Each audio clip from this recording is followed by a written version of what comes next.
Hello， 歡迎收睇灣區 Ben Sir 探訪記。咁今期阿 Ben 咧就嚟到我哋珠海嘅灣仔區啦，同香港嘅灣仔區咧都係同名嘅，呢度係屬於珠海嘅灣仔啦。咁我哋今期要介紹翻嘅呢個樓盤咧就叫做雙瑞藏龍灣啦。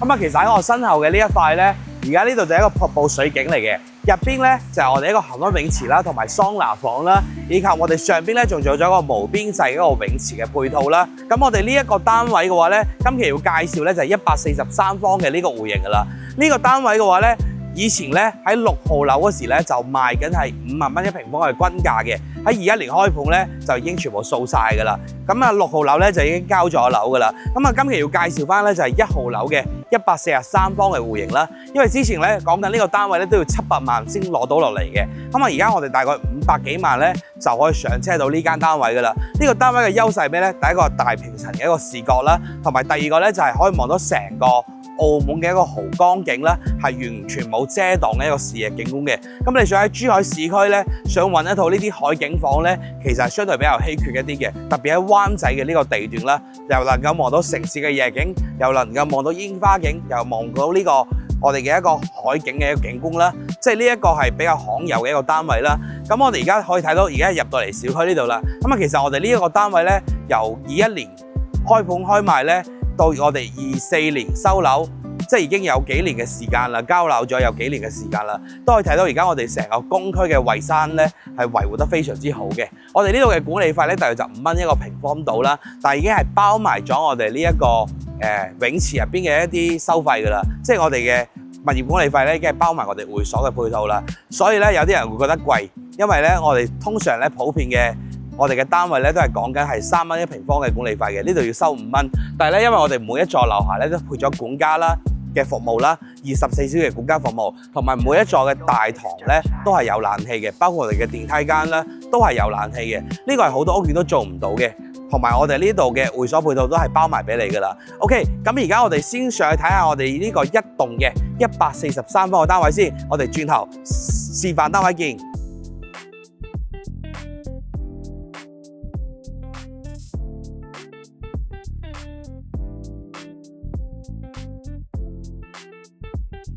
OK， 咁Ben 而家嚟到咧就係我哋呢個143方嘅戶型。咁呢個單位咧亦都係我哋最新嘅樣板房嚟㗎啦，亦都做咗少少嘅改動嘅。我哋可以先睇翻佢呢個景觀先。啱先講嘅咧就係呢個單位咧望出嚟嘅呢個景咧，成幅綠地玻璃窗，完全冇遮擋嘅景觀視野，可以望到我哋澳門嘅新葡京同埋澳門塔添。而且咧，我哋呢個單位咧，我哋可以睇翻佢一個房間嘅佈局啦。143方咧係做咗4房3衛嘅。首先入門口嘅呢個位置咧有個雙開嘅子母門啦，同埋側邊嘅呢個位置咧可以做翻我哋嗰個玄關櫃嘅。同時咧，我哋發展商嘅交樓標準咧就已經係做咗鞋櫃㗎啦。我哋先嚟參觀下入門口嘅第一間房啦。呢間房咧就係一個套房嚟嘅，同樣都係望到呢個景啦。包括我哋呢個單位咧，亦都做咗呢個 L 型嘅呢個衣帽間啦。後邊咧就係我哋一個廁所位嚟㗎啦，亦都係乾濕分離嘅設計啦。咁我哋而家再嚟參觀翻呢一個客廳啦。啱先係睇咗個景觀啦。呢個客廳嘅開間咧，我哋正常嘅交標咧就4.25米嘅一個開間嘅。跟住而家發展商咧喺呢度咧就剝咗呢度牆咧，就做咗一個橫廳嘅戶型啦。剝咗之後咧，我哋成個客廳位嘅開間咧能夠達到6.9米嘅一個開間嘅。呢個就係我哋一個客廳位啦。OK， 我哋嚟睇翻廚房呢邊。廚房呢邊嘅同樣嘅空間咧，都係非常之通透嘅。我哋係做咗一個 L 型嘅一個設計啦。同時咧入門口嘅呢個位咧，大家亦都係參照發展商嘅一個設計啦。正常咧，我哋呢度係有道牆嘅，有道牆喺度嘅。跟住咧，而家發展商剝咗之後咧，就做咗個開放式嘅廚房啦。跟住我哋呢度係有個趟門入嚟呢個位置先係我哋廚房位嘅。其實剝咗之後咧，成個空間就好通透啦。同埋咧，我哋後期亦都係參照翻而家4代住宅嘅設計，可以做翻啲玻璃嘅趟門咧，即係你煮嘢嗰時咧就拉埋佢，隔住晒啲油煙。如果唔煮嘢咧，我哋就推埋到牆體入邊去收藏起身咧。所以成個客廳同埋個餐廳咧就可以連埋一齊噶啦。另外咧，我哋呢個位置咧就係一個南北對流嘅。我哋喺側邊嘅呢個位咧就做咗一個雙開門嘅雪櫃啦，同埋我哋有個洗衣機就做咗喺側邊啦。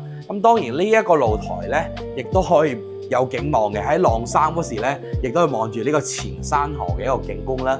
呢一個咧就係我哋143方嘅餐廳位同埋露台呢邊嘅位置啦。OK， 我哋再嚟睇翻啱先介紹到嘅呢個 book 咗嘅房咧，其實呢度係連埋嗰個露台嘅。正常我哋呢個位置，即係而家阿 Ben 企緊嘅呢個位咧，係有個趟門喺度嘅。咁啊出去咧就係我哋呢個露台嘅位置啦。嚟啦，我哋再嚟睇翻呢一個單位嘅公共洗手間啦。呢個第2個洗手間嚟㗎啦。呢個洗手間咧，同樣都係做咗呢一個乾濕分離嘅一個設計啦。咁啊，同樣嘅呢啲鏡面櫃咧，亦都係我哋交樓標準嚟㗎啦，同埋智能嘅坐廁馬桶啦。咁啊，第2間房咧，我哋可以入去睇。呢間房就細啲，係做咗一個榻榻米嘅一個設計啦。咁另外咧，我哋嚟到最後一間房咧，就係呢度啦，4房3衛嘅設計。咁啊，攝影師可以出嚟呢個露台呢度影影俾大家睇。呢個單位咧，主人房咧係連埋露台嘅。呢個露台咧望出嚟咧就可以睇到我哋一個情侶路嘅人行濱海中心啦，同埋我哋呢邊嘅新葡京啦，以及我哋一個澳門塔嘅一個景觀啦。咁啊，所以主人房呢度咧，晚上咧或者下晝太陽冇咁大嘅時候咧，我哋喺度飲杯下午茶咧係非常之舒適嘅，或者飲杯紅酒啦，夜晚望住成個澳門景，同埋放煙花嘅時候咧，呢個單位都可以望到景觀嘅。咁啊，呢個咧就係我哋主人房嘅套設啦，同埋都係乾濕分離嘅設計。呢啲鏡面櫃都係我哋交標嚟嘅啦。咁包括我哋後邊門口嘅呢個位置咧，仲可以做翻個衣櫃嘅衣櫃位，同埋側邊嘅呢個位置咧，亦都做翻個衣櫃啦。我哋嘅床咧可以推過去少少嘅。咁啊，而家講緊呢一個單位咧，啱先亦都計咗價錢啦。咁啊，大約咧就係540萬左右咧就可以上車啦。我哋睇翻佢首期啦，首期嘅話咧，呢個單位咧大約就係81萬到，亦都可以做翻低首期嘅方案，就可以俾10零萬先上車。跟住而家發展出一個政策咧，就係免息分期嘅。即係我哋正常首期係81萬嘅，跟住我哋俾完10萬之後咧，仲剩翻71萬咧，我哋要分2年之內每一季俾一次俾發展商嘅。咁啊，如果每一季俾咧，大約就係88000蚊啦。所以我哋係低首期方案係咁樣嘅，月供咧大約就係19000蚊一個月度啦，就可以攞低呢一個單位噶啦。呢個就係我哋143方嘅4房3衛嘅一個戶型啦。咁啊，講緊總價就540萬啦。咁啊，之前咧，我哋呢個單位咧喺6號樓嗰時咧，21年開盤咧，同樣都係呢個質素嘅單位咧，咁啊，佢要賣到700萬左右嘅，即係要去到5萬蚊一平方。而家呢個單位咧，發展商亦都做緊清盤嘅一個特惠期間啦，所以我哋折後嘅均價咧就38000一平方啊，所以性價比就好高嘅。OK， 咁啊呢個就係大啲嘅143方嘅單位啦。咁啊如果唔需要咁大單位嘅朋友咧，可以睇翻我哋另外一座3座嘅我哋嘅126方同埋128方，佢係同樣一個質素戶型嚟嘅，即係質素上邊咧有少少唔同啦，格局係一樣嘅。咁啊另外咧仲有一個96方嘅3房2衛單位啦。我哋而家轉個鏡頭，我哋去3號樓見。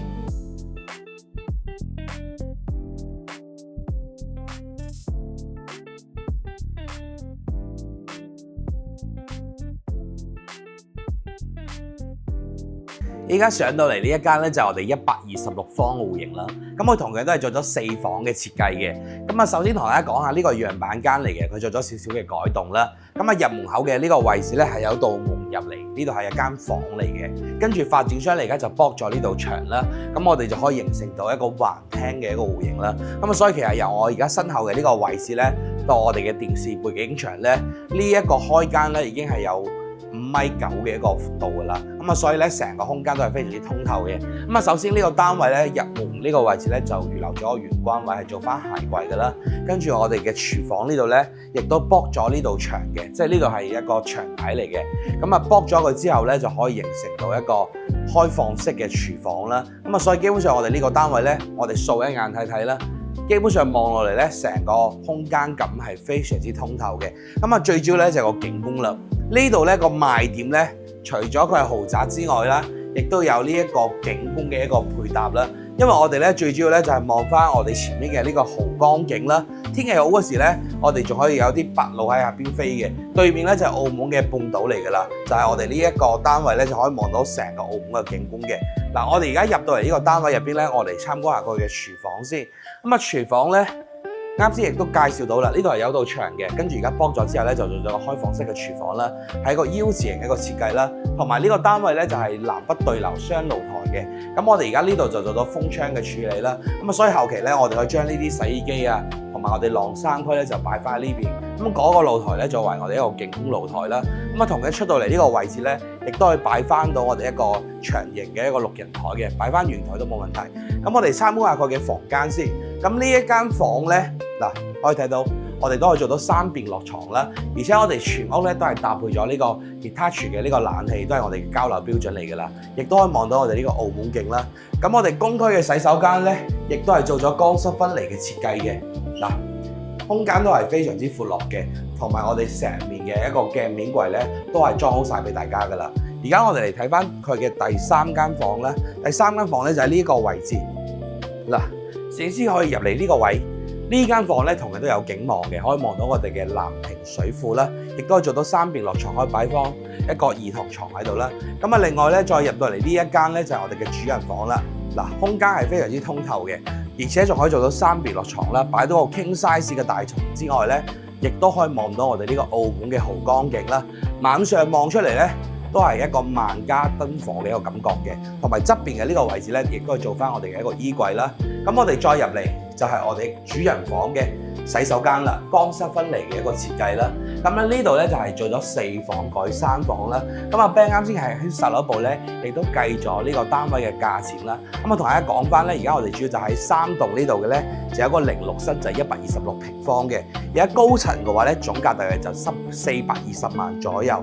咁啊首期咧，可以俾低首期嘅方案嘅10萬蚊就可以上車噶啦，跟住月供咧大約就係15000蚊左右嘅，因為佢呢度咧正常嘅首期就15% 嘅，咁啊而家發展商咧就有呢個免息分期啦，即係你可以先俾住10萬先，跟住剩低嗰啲首期咧，你可以分2年咧可以免息還俾發展商，即係我哋按照1季度呢個單位咧，如果1季度還嘅話咧，大約就係65000左右啦。咁啊呢一個咧就係我哋126平方嘅4房2衛嘅單位噶啦。OK， 咁啊接落嚟咧，我哋要再睇翻個96方嘅，仲有細少少嘅戶型。咁嗰個單位咧，同樣都係可以正面望到我哋一個澳門濠江景嘅。我哋而家即時去睇下。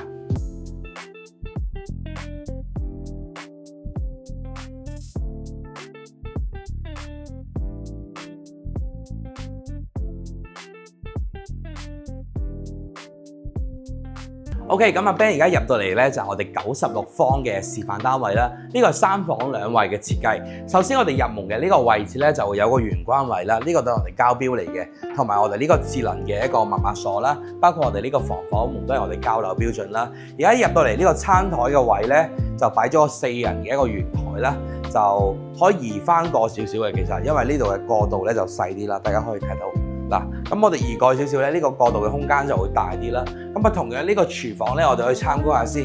佢係一個 U 字型嘅一個設計啦。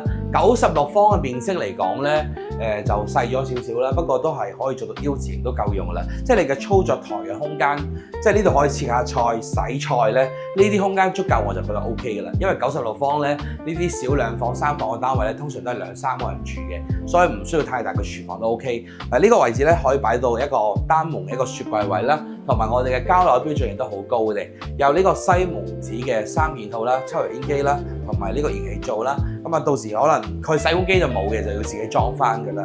咁啊，同埋我哋呢啲儲物櫃咧，全部都係做好晒噶啦。而且呢個亦都係一個名廚嚟嘅。OK， 咁我哋再嚟參觀翻佢一個客廳先。呢個客廳咧，望出嚟就係呢個景啦。嗱，大家可以睇到呢個澳門景啊，亦都係冇遮擋嘅。所以呢個咧係96方咧最靚嘅一個位置啊，可以正面望到呢個澳門嘅一個景觀啊，非常之靚。同埋我哋交樓標準咧，亦都係有呢個電視嘅背景牆嘅。咁啊，全屋咧都係用呢個 Hitachi 嘅冷氣啦，都係我哋交標嚟嘅中央冷氣。每一戶咧都係獨立控制翻嘅。嗱，我哋再嚟參觀個嘅房間先。呢度係做咗3房2衛嘅一個設計啦。嗱，呢間房咧，嗱可以入嚟睇睇，佢都可以望到呢個山景啦，同埋我哋前面嘅呢個 IFC 嘅地標景觀啦，即係珠海嘅城市景啦。咁啊出到嚟嘅話咧，呢個位置就有個乾濕分離嘅一個洗手間啦。咁啊呢邊個係企缸位啦，亦都係一個名廁嚟嘅。咁啊坐廁位啦，出邊咧就星盤係做咗一個3進式嘅一個公區嘅洗手間啦。咁啊另外第2間房咧就係呢個位置啦。咁佢係靠住翻嗰個窗體位咧，係做咗一個榻榻米嘅設計嘅。咁啊同樣都係望翻呢個城市嘅景觀啦。橫琴嘅 IFC 同埋華發中心嘅地標咧，都可以盡收眼底。咁啊入嚟呢一間咧就係我哋呢一個主人房啦，呢度係一個衣帽間嚟嘅，成排個嘅，入邊都係帶咗一個乾濕分離嘅洗手間啦，同埋呢一間房咧亦都係有呢一個江景可以望到嘅，仲可以望到澳門嘅遊艇會添，同埋我哋呢個新葡京啦，即係一線冇遮擋嘅一個景觀啦。呢個96方咧就3房2衛嘅設計啦，非常之適合我哋香港嘅朋友啦，兩公婆退休上嚟住下，咁啊非常之啱噶啦。因為我哋講緊呢度咧樓下，其實我哋落去咧就可以望到港珠澳大橋嘅一個上橋點噶啦。咁喺呢度翻去我哋香港咧，講緊10分鐘嘅車程咧就可以到關口嗰度過關噶啦。跟住搭金巴咧40零分鐘就可以翻到我哋一個關口噶啦。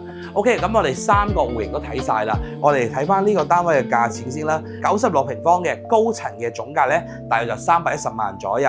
咁啊首期都係47萬，同樣都係同啱先嗰兩個戶型一樣，都可以俾翻10萬蚊先，跟住剩低嗰啲咧分2年嚟俾發展商啦。月供咧就係11000蚊一個月啦，就可以攞低噶啦。所以呢度單位咧性價比都幾高嘅，因為之前咧講緊都要4萬幾蚊，4萬5至4萬6蚊先有呢個光景單位嘅，而家3萬幾蚊嘅單價咧就可以攞低呢個單位噶啦。OK， 咁啊事不宜遲，我哋而家落去售樓部咧，同大家講下我哋而家126方同埋呢個96方，以及我哋呢一個啱先睇嘅143方，主要係邊幾座嘅單位同埋樓層嘅分佈，有啲咩單位可以選擇嘅，同埋啲價錢朝向咧，我哋落去售樓部，同大家講下我哋而家最新嘅貨量同埋我哋而家嘅區位啦。OK， 我哋轉頭售樓部見。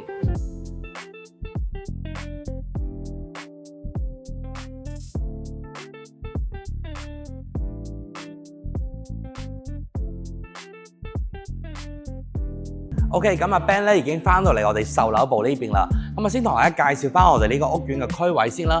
我哋可以睇翻呢張地圖啦。我哋嘅雙穗長龍灣咧，就係我哋呢個灣仔北站嘅上面嘅呢個位嘅。咁啊，隔離咧就係我哋澳門嘅濠江嚟㗎啦。所以我哋啱先喺示範單位嗰度咧，亦都係望到我哋呢個澳門半島同埋我哋一個新葡京賭場嘅一個景觀啦，以及我哋呢個濠江景啦。咁啊，講翻啦，我哋長龍灣嘅上面咧就係呢一個港珠澳大橋嘅第一入口㗎啦，即係我哋喺屋苑出嚟咧，就已經可以望到呢個高出入口啦。喺呢度咧，大概係10分鐘嘅車程咧，就可以直接去到我哋呢個港珠澳嘅關口過關㗎啦。跟住搭40分鐘嘅金巴咧，就已經可以入到香港㗎啦。所以基本上港車北上嘅朋友咧，由太子又好啊，旺角又好啊，咁啊揸車上到嚟我哋呢個屋苑咧，講緊都係個半鐘以內嘅車程就可以到達翻㗎啦。咁啊呢個係我哋一個區位方面啦。咁啊第二個咧，大家最關心咧就係我哋嘅一個配套㗎啦。咁啊其實由我哋呢個長龍灣咧，我哋行翻呢一個情侶路嘅延長線咧，落去咧就可以到翻我哋呢一個喜來登酒店啦，同埋我哋一個華發國際會展中心啦，以及我哋 IFC 金融中心啦，仲有我哋一個十字門嘅華發商都啦。咁嗰度咧有5個商場同埋一個環宇城嘅商場，而家都起緊嘅。咁啊華發商都咧就已經開咗業啦，所以由我哋呢個樓盤落去十字門嘅華發商都咧，都係講緊7-8分鐘嘅車程就到啦，2個字到啦。咁啊另外咧，我哋除咗呢個商都之外咧，我哋去翻北邊嘅呢一個南屏嘅華發商都咧，亦都講緊係10零分鐘到，以及我哋一個前山嗰邊嘅環宇城啦。咁啊，所以其實我哋周邊已經有3個大型嘅 shopping mall 已經係落成咗噶啦，所以商業配套亦都係好方便嘅。OK， 咁啊講翻咗呢個區位之後咧，我哋再嚟睇翻我哋而家最新賣緊嘅沙盤圖呢度啦。嗱，我哋呢個單位咧，佢就分咗2期嚟開發嘅。咁一期咧就係我哋嘅4棟、5棟、6棟呢3號樓啦。呢3棟樓咧已經係賣晒㗎啦，剩翻6號樓咧有1-2套嘅尾貨啦，我哋可以忽略不計啦。呢3套單位咧就已經喺21年左右咧，2年左右就開始交樓入住㗎啦。咁啊，所以到而家咧都已經有3-4年嘅時間㗎啦。咁啊，所以我哋成個公區嘅空間咧，大家都可以睇到佢係保持得非常之靚仔嘅，而且係非常之整潔啦，亦都係同我哋呢個物業管理有關啦。咁而家最新賣緊嘅話咧，就係我哋呢一個1號樓同埋我哋呢個3號樓啦，1、2、3座呢邊咧就屬於我哋2期嘅單位啦。咁一棟咧佢嘅總層高就31層高嘅，2棟就42層啦。咁另外我哋3棟咧就47層高啦，主要就賣緊1棟同埋3棟。咁我哋而家今期嘅產品咧，啱先介紹到嘅143方咧就係我哋嘅1棟嘅單位啦。我哋可以睇翻而家我所成嘅樓層啦，佢係分別咗係2梯4戶嘅1棟呢個單位，01、02咧就係97平方嘅單位咧，就已經全部售罄㗎啦，一套都冇㗎啦。咁啊，另外咧03同埋04咧就係我哋啱先去睇嘅143方，有2個露台，一個大平層，4房3衛嘅戶型啦。咁呢個單位咧而家中高低樓層都有得揀嘅，因為新家推出嚟嘅。咁佢嘅價錢咧大約均價咧就喺38000左右1平方啦。咁啊圍來咧大概一套就540萬左右啦。咁啊之前嘅6號樓呢邊咧同樣都有呢一個143方嘅，但係嗰時候咧就賣緊5萬幾蚊，即係要去到700萬起嘅。而家就係平咗接近200萬嘅一個總價啦。所以我哋中意大單位嘅朋友咧，可以關注翻我哋呢個1號樓啦。咁另外咧，我哋3號樓亦都喺度賣緊嘅，01同埋02咧就係96方嘅。跟住我哋呢一個單位咧，96方所剩嘅樓層咧就剩翻26樓以上㗎啦。咁啊，所以可以揀嘅樓層咧，亦都唔係特別多嘅。咁啊，26樓以上嘅話咧，我哋計翻高層嘅總價咧，大約就係310萬到320萬左右啦。呢個係我哋一個96方嘅單位啦，同樣都係望呢個澳門嘅紅江景嘅。咁啊，另外咧仲有一個咧就係我哋126方同埋128方嘅戶型啦。佢積數有少少相差，但係格局係一樣嘅。咁啊，呢個單位嘅話咧，而家我哋126方嘅呢個單位咧就剩翻3套㗎啦，2樓、32樓同埋呢個34樓啦。咁啊，之後總價咧大概係420萬左右啦。咁啊，佢同樣都係一個南北對流嘅一個戶型嚟嘅。所以如果係家庭比較多人住嘅朋友咧，我哋可以關注翻呢一個1號樓嘅143方啦，同埋我哋3號樓嘅126方嘅呢2個4房嘅戶型啦。OK， 咁我哋嘅沙盤就介紹到呢度啦。咁我相信好多朋友都清楚而家我哋賣緊嘅座數啦，同埋我哋一個樓層嘅分佈，以及我哋一個戶型 size 嘅一個選擇啦。咁總結翻啦，呢個樓盤嘅話咧，佢嘅幾個優勢啦。第一個咧就係我哋嘅性價比係比較高嘅，因為之前嘅6號樓係賣緊係5萬蚊1平方嘅均價嘅，咁而家接落嚟咧大約38000幾就可以買到高層而且係海景嘅大平層嘅住宅單位㗎啦。咁呢個其一啦，其二嘅話咧就係呢一個屋苑嘅物業管理公司係做得比較好啦。咁啊由交樓到而家咧，即係因為而家我哋係全部現樓嚟㗎啦，即買即入住啦。由交樓到而家咧已經有幾年嘅時間啦。咁我哋成個入到去咧，一個花園又好啦，或者係我哋一個每一層嘅公區嘅空間咧，亦都係打理得非常之好嘅，非常之乾淨同埋整潔啦。呢個亦都係我哋物業管理嘅一個優勢嚟嘅。咁同埋我哋每一座樓下咧，亦都配有呢個24小時嘅管家服務嘅。呢個喺珠海好少嘅住宅能夠做到呢個配套啦。咁第三點咧，亦都係睇翻我哋啱先講嘅呢個景觀嘅優勢啦。因為其實而家成個珠海咧，我哋香洲區呢邊，包括我哋嘅新樓盤嚟講咧，好少有樓盤咧望到呢個澳門嘅濠江景啦，咁呢個亦都係佔咗我哋呢個景觀優勢嘅一個資源啦。咁第四點咧就係我哋落到樓下咧就已經係有呢啲商業嘅配套啦，即係你平時唔去行嗰啲大型嘅商場 shopping mall 之外咧，我哋落到樓下日常嘅生活所需已經可以滿足到噶啦。即係我哋已經有開有寵物店啦，同埋呢一個食肆啦、超市啦、買餸嘅地方啦、錢大媽啦，包括我哋 7-Eleven 咧喺樓下已經全部有晒噶啦。即係日常嘅生活配套咧，我哋喺落樓就可以買到，同埋呢個餐飲亦都係非常之方便嘅。咁啊，呢個就係我哋第4點啦。咁啊，最後講翻啦，第5點咧就係我哋呢個樓盤咧離關口就非常之近嘅，10零分鐘港車北上嘅第一站就到呢度噶啦。所以呢個就總結翻呢個樓盤嘅5大優勢啦。咁啊，今期嘅影片咧就介紹到呢度啦。咁啊，如果你對呢個樓盤都有興趣嘅話咧，亦都可以掃描我哋嘅 WeChat 或者 WhatsApp 嘅 QR code 咧，我可以將詳細嘅 floor plan 資料 send 到俾你嘅，亦都可以同我哋約翻嚟實地考察啦。咁下期再見，拜拜。